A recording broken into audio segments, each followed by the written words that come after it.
I'm David Eskenazi. I'm a faculty at SCI-Arc, and today we're here at my installation in Woodbury University's Wedge Gallery.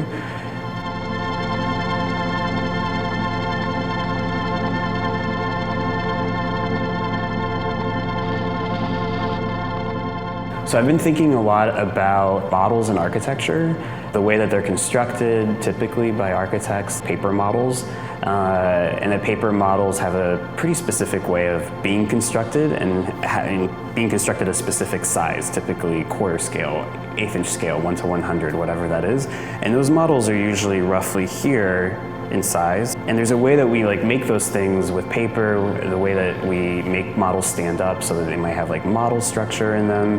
Been interested in all that stuff, and I thought it'd be really great to do a model that sort of approached the size of architecture, but would continue to be made out of the same techniques that you would make a normal, typical architecture model, one that's like this big. The installation today is a model based on a project that I'm currently constructing in Mexico, a house. It's a model that's built at 1 to 2 to the house, so it's half the size of the actual house. This model is made out of paper, and it's held together with just tape and kind of a sloppy way to build, let's say, a small model. Obviously what happens, as you can see behind me, is that when you build it this big, it starts to kind of slump, fall down on itself, and really kind of lose a lot of the integrity of its own geometry, and starts to put in some questions about the relationship of material to geometry.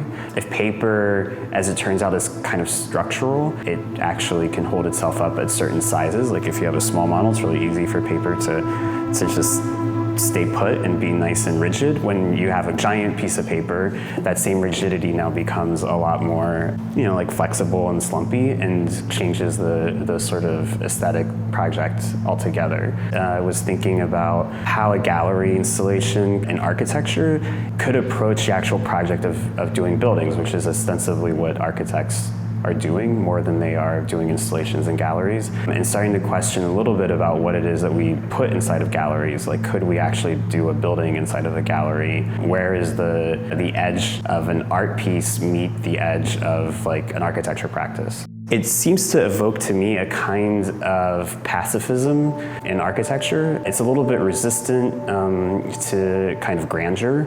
It slumps, it falls down, it's uncomfortable, it's tired as an installation. To me, there's something about the current, both kind of political world right now that we sort of are looking for new modes of resistance to, just as much as the sort of politics of architecture, which is maybe lost in what architecture can do at the moment in the world when there's so many possibilities. One thing that I think that the installation starts to put on the table is maybe a new kind of resistance, or a new idea of maybe not trying to celebrate, not being strong and upright and maybe super masculine, but instead saying maybe there's other forms. The topic of paper and the topic of resistance has a somewhat recent history in architecture. It makes me think a little bit about the sort of origins of paper architecture.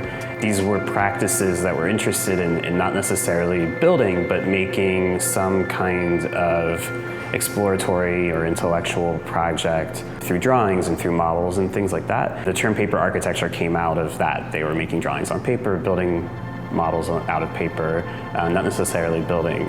I think there's a kind of revisitation to that project in the installation.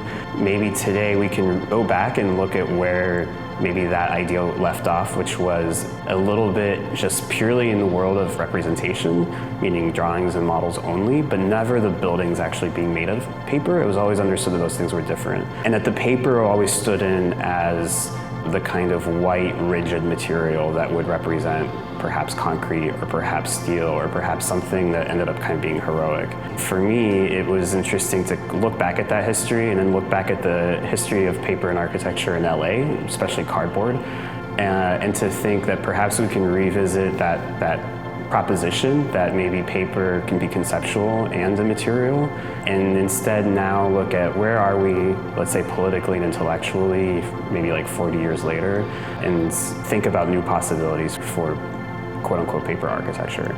The house that this is based on is a villa in the Yucatan, and the villa actually consists of two separate buildings that are identical. One is a small one and one is a big one, and they're the exact same kind of replicas. One house has the same shape and the same windows, and then the other house, they're just bigger, but the door remains the same size in both because the door is scaled to people and can't change in scale. In the house itself, there's more capital A architecture, questions about geometry, about representation, and about, let's say, the relationship of a door which is scaled to people and a window that could be scaled to perhaps any figure that you would want it to be scaled to. In this installation, there's a translation from the house, which is that it's not the two separate buildings, it's taking the size of one house and connecting it to the size of the other house and thinking of the space between them, modeling that.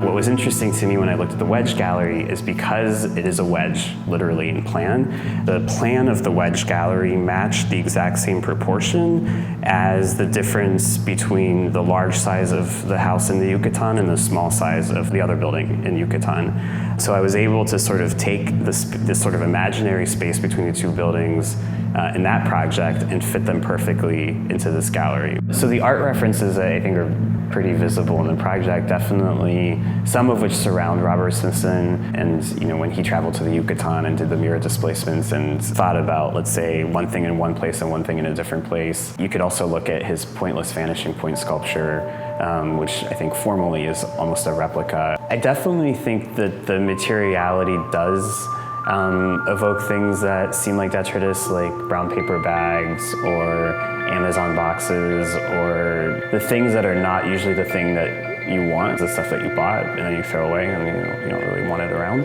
But that's definitely like a pretty interesting part of the project, like how maybe architecture is itself a kind of container for the things that are going on in and around it, and that maybe it can be both the central focus point, but maybe not at the same time. To do a project which could start from a place of abstraction and really evoke the practice of paper architecture, which is a high modern project, a high conceptual project, and it in the end maybe have certain associations that are more expressive, that maybe feel like German Expressionism or feel haunted or feel slumpy or feel resistant. To bring those two worlds of architecture together, I think is also maybe where we are today in the contemporary landscape, is to maybe start to look for hybrids between different genres of architecture. I'm interested in the idea that we could bring those two things together. That'd be great.